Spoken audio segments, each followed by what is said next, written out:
Hello and welcome, I am Raziel, and today I'm talking about Codex Chaos Space Marines and the Chaos Space Marine codexes, such as World Eaters, Death Guard, and of course the Thousand Suns as well.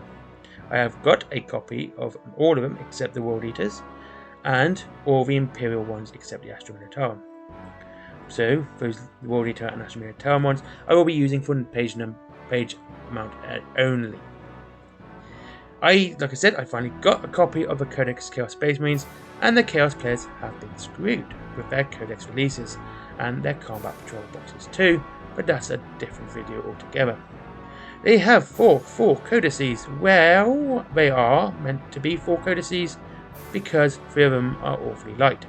If we compare them to the Chaos books and the Loyal Space Marine books, it really doesn't look good for the traitor players. First, the 2 main codices, Space Marines and Chaos Space Marines. The Loyalist book is a whopping 208 pages. This is the largest codex out. The Chaos one, 25 pages lighter at 183 pages. The reason for this is if you want to fill the Cult Marines that aren't Noise Marines. By the way, when you see it, Noise Marines being the only ones in the book just screams at you. You'll need that dedicated codex, and that is the only datasheet you can use from that codex. So if you want Plague Marines in your Black Legion army, you'll have to pay for another full codex, and not a supplement. Also, there is only really rules for the 8 warbands. In the Loyalist book, there's rules for 13 different chapters. Okay, they're not as in-depth as the ones in the Chaos book, but there is more. In the Loyalist books, the rules are shared amongst the Loyalist chapters.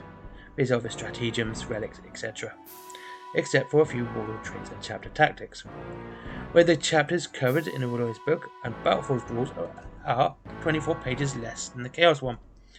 This is because the Battleforged rules focuses on the 8 warbands.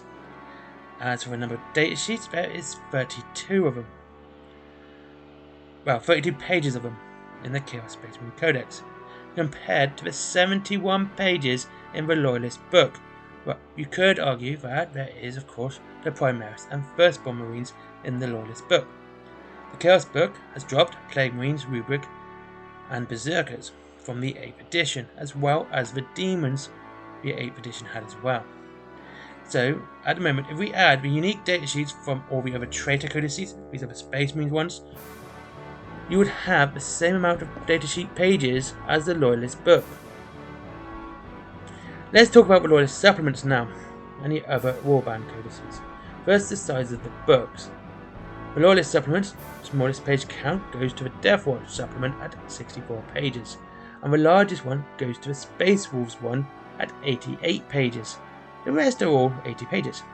Now remember, these are supplements and are far cheaper than 4 codices, pretty much around about half price, just a little bit over.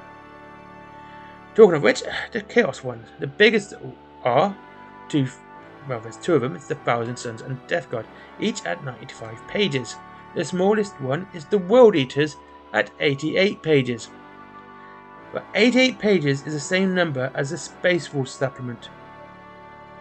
So at best you have a 31 page difference, and at worst 0. For almost double the price. I do have to mention that you don't need the Chaos Space Marine Codex for the Traitor books, but, like I said before, if you wish to use Berserkers, you need the World Eater Codex for the Chaos Space Marine book. And you do need, of course, the Loyal Space Marine book for supplements, so you're paying £50 for a comprehensive rule set. It's not a great way to do things. I did believe that each should have a full codex. But if the size of them would just be massive, it would just be really big. Definitely bigger than a normal Space Marine Codex. Anyway, now if we take a look at the other Imperial Codexes, every single one of them has more pages than the Death Guard Codex.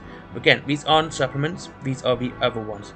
Now the closest of these is the Adeptus Custodes Codex at 104 pages, 9 pages more, the largest being Astro Minotaur at 57 pages more than the Death Guard.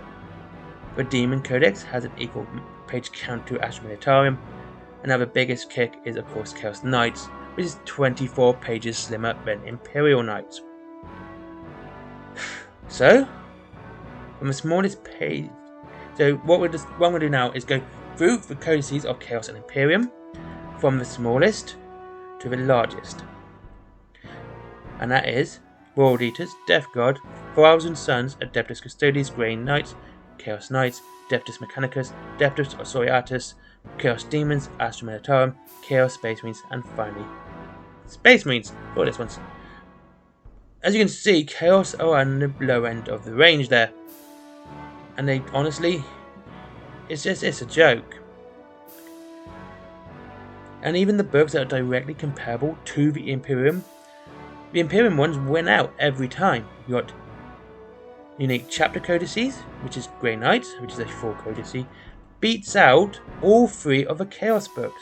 Now I know people can say, wow, World Eaters is new, so we can't really do that. But Thousand Sons and Death Guard have had 2 editions of codices, and I believe Thousand Sons, actually this is their 3rd full codex. So yeah, there's been no real reason why they can't have more.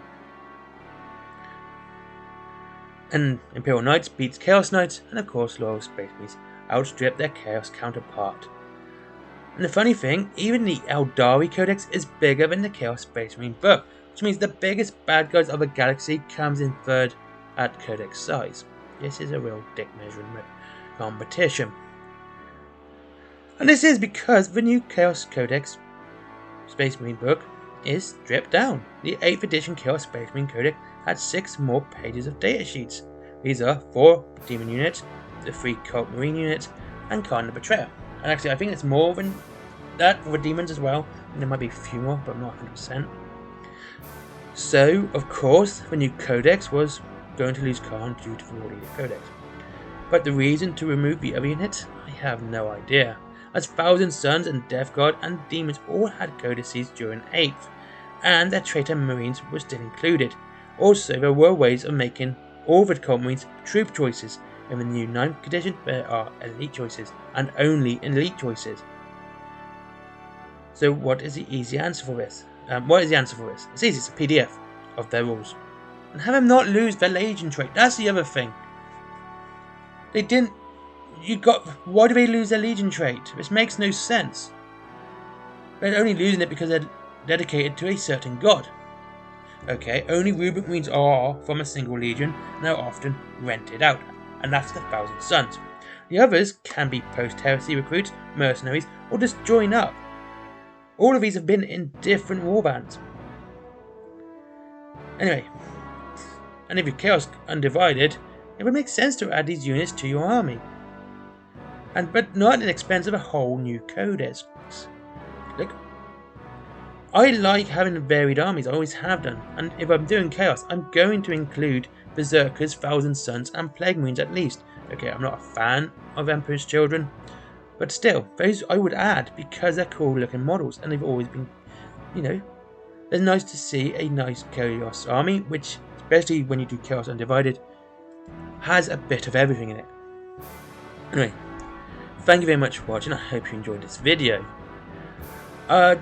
This is a bit more of a waffly video than usual, it's just something I wanted to speak about and get down. And what do you guys think? Do you think Chaos Codexes are really light and need more? Or are you happy with the way things are? Like, comment and subscribe as always, and I'll see you on the next one. Links to Rayland Games, Forbidden Planet, my comics, my merch, and everything else down below, and Patreon. And I'll see you soon.